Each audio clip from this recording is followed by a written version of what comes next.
where the district tournament's 4th round is about to begin. Look at how little they use this individual. I would assume she's like a news broadcaster or something, but then why do we like never hear her in the national tournament? You'd think that would be where she'd show up rather than the quarterfinals of the district tournament. Yeah! I'm gonna rock! Good, me too. Yeah, I love this interaction between Valt and Hoji. It really sets up that they have a much more friendly relationship, while also setting up potential competition between them. It's just really nice. Guys, I've got this covered!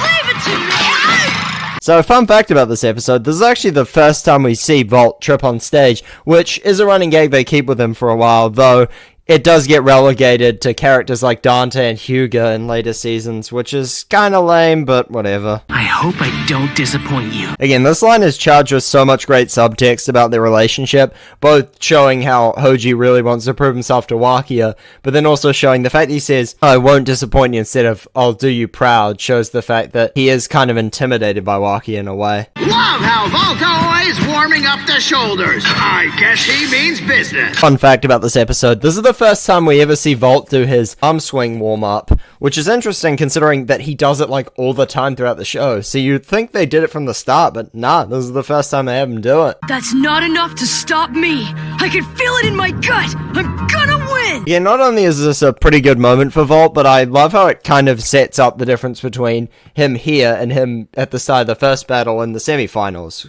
So that kind of sets up Wakiya's threat level in that episode. He looks happy. It's too bad I'm gonna have to wipe that grin off his face. In a fabulous line with tons of great parts, with the fact that he's happy for Valt, so we see that they have a much more friendly relationship, but then we also have the I'm gonna wipe that grin off his face bit, which is basically setting up the fact that Hoji cares more about proving himself to Wakiya and winning, which is also a great moment for him. Cause it's a forehand grip. A forehand grip is what you do when you need control. Awesome to let Ken show some knowledge in these battles for once, considering they barely let him do it. And I really do like the disparity they set up between the three types of grips. It will never stop haunting me, though, that they never explored this with Delta or Dante in Rise, but that's in a while. He's overthinking. There's no point in being so cautious. Why would you waste all that brain power on a kid like Valt? I do like how this line shows a lot of things. One, it shows the fact that Wakiya it has a lot of faith in Hoji and the fact that he thinks he can win without a control grip. Two, it shows how much Wakiya dislikes Valt. And three, it sets up for a line he says in episode 43, which is kind of crazy to think about. Crush launch! It's the gift that just keeps on giving! Fun fact as well, this is the first battle in this district tournament where Valt ever pulls off a decent launch in the first round, since he did a okay level shot against Rantaro and then missed launches against Daigo and Ken. So this does actually set up Hoji as pretty threatening, which is good considering we're getting toward the end of the tournament now. And having Valt miss launch every battle really would get boring. What's this? Horusood Field seems to have leveled up! Another fun fact about this episode, because I've just got an infinite number of those, this is the first time Valt ever loses to a move, which I've established is something I would have wished happened more, but hey, still cool. And also, it's a good moment for Hoji, since it's the first time Valt's ever lost like this. And the fact that he got his technique correct and still lost, whereas the other times he just didn't really have a technique going. He used that grip technique for better control, which sacrifices power. Again, it's kind of cringe that they bench Hoji a lot later, because they do a good job here at setting up the differences between the three types of grips that he can use and their benefits and detriments. So that's it then. A rush launch is useless if it runs out of steam. Like every move, Kyoji? Like, what are you talking about? Like, an upper launch is useless if it runs out of steam. Lost Spiral is useless if it runs out of steam. Requiem Whip is useless if it runs out of steam. What is your point? No moves can be used if you're out of steam. I don't know what the hell Kyoji's smoking. Hello, Kyoji. I'll say, that is a good moment of setting up the fact that Shu cares about his opponents without outright saying it to us like they usually do in this show. Same to you, pal. Do you realize the fact that he said before that it isn't hard to cheer implies that he's not worrying about Valt's match? Therefore, this comment doesn't really make any sense. Again, Kyoji has some of the worst trash talk in the show. I'm really glad that they benched him after episode 9. Horusood Field is awesome! Man, you rock! I mean, not only do I love the delivery here, but I think it's also cool how they go back to what they did with Rantaro in episode 1, since for once Valt's not really dealing with any inner demons in this match, which was why they didn't do a moment like this in his battle with Ken or Daigo. So cool how the show kind of understood when to do stuff like this and when not to. Now's the time to use that special you-know-what! He's right! Use the flash launch! I think he just blew his cover. So a few things about this. While I do like that they want to help him out by getting him to think about using the move, I will say, firstly, you'd think that they would realize it's good to keep it secret for the later rounds. But secondly, I don't really know what the joke with Besu is, considering that he just called it the flash launch. How would Hoji know what it does?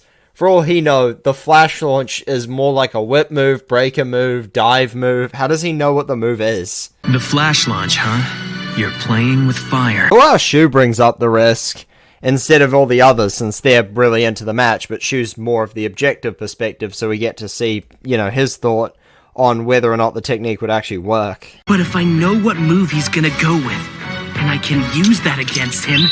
Time this line actually makes sense, since before Valt only had Rush Launch, but now he has Rush and Flash. So now, if Hoji knows he's going Flash instead of Rush, he can go for something that would lose a lot worse to Rush Launch, but beats Flash Launch. I don't know about that. Huh? Take a look at Hoji's face.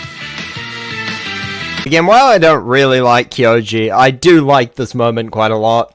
With the fact that we've seen Valt in episode 7 lose to a dodging technique, so we think he's just going to lose to it again, but Shu sets up the fact that this isn't actually as clear-cut as it was last time.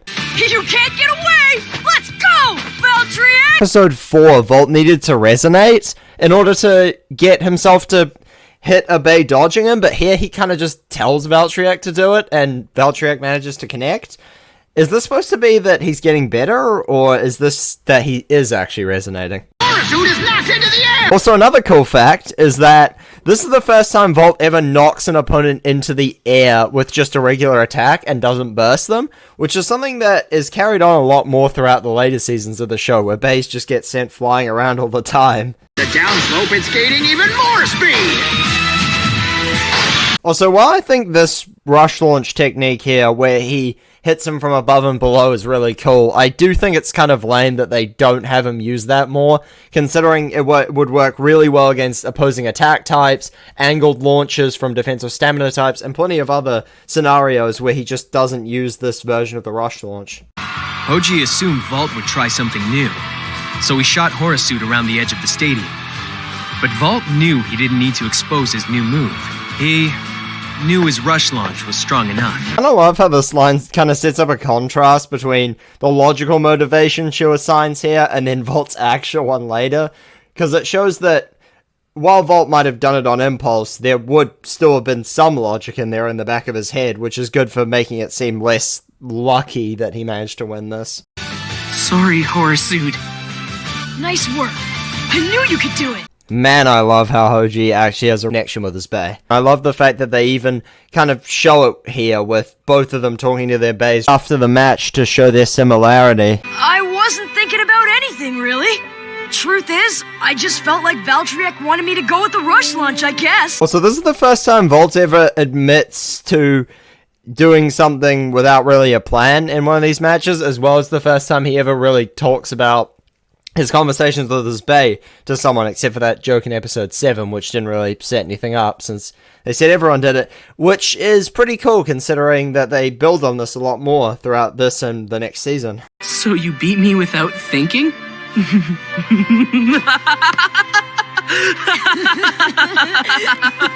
So man, I love this moment from Valt and Hoji to round out this match. It really does feel like a great way to wrap it up, with Hoji being pretty stoic throughout this, with a bit of desperation occasionally, but never really true full happiness. So this is a really good moment to round him out. Man, I love Hoji. I hate how dirty they do him later. You better watch my next match, real close. I thought they have this double whammy of Wakiya calling out to Shu, since after this we've got his match with Valt, where him specifically wanting to take on Shu is pushed a lot more, so it's good how they push it a lot more in this episode to make it sound a lot more reasonable when it comes up then. Hey, look at that! He kinda looks like Volt when his face gets all red! Cool how they essentially set up the reason why Volt accepts his challenge next episode with basically this default character who's designed specifically to show us how Volt would lose to him. It stalled out to a stop dead center! I don't think Wyvern stopped. It's just spinning so fast that from here it looks like it did. I pointed out already that the commentator caught that it was spinning really fast despite the fact that here we say it isn't, but that also begs the question, if it's hard to see what's going on in a Bay battle from so far away, then how does anyone see anything in the national tournament? How does Louis or Free see what's going on from the wall? You'd think in that stadium you'd see like nothing. That's a move you can't pull off without an extremely precise launch. Also, I love how much launch form is pushed in this season, whereas it just becomes token later. Again, I've said it before, but it's just so much more satisfying. Its 8-bladed seal layer easily repels the attacks, while its ballpoint tip keeps rebounding it back into place. There we go. We haven't got one of those full bay breakdowns since Cabeus, but it is certainly interesting that they don't keep these up as much, at least in the dub. Oh, wow! Also, yeah, I said this last episode. Exact same combo as the last one he battled. Why could they not change it up for, like, anything? Like, I don't know, Yellow Dark Doomsizer, Knuckle Quake? That could be a combo you could have used. But alas, they just used the same one. Although this is a good moment to set up Wakiya's power, so still cool. Because to be honest, I was a little bored. Awesome to set up Wakiya's post-battle trash talk, since that's what's going to get to Volt the most after next episode, so it's cool that we see it here. He can repel any attack with his shield launch like it was nothing! So again, cool to see how Volt kind of idolizes Wakiya here, and then he hates him in episode 10, and then we get to a more neutral perspective for the rest of the show. It's just cool to see how Volt goes from extremes and then kind of converges in the middle. That's enough! Pay attention and work the dough! Okay, this is a really good gag to end the episode and also set up some limits for Volt's mother's support, since we haven't really seen those throughout this season so far. Overall, I love this episode. It's got some amazing stuff with Hoji, some good stuff with Volt, and even setting up a lot of things that were really good, so the show kept them going, like the wind up, his opponents using moves, stuff like that. And there's also a lot of good stuff with Wakiya that sets up really nicely into the next episode. Speaking of that, it's another banger, so see you then.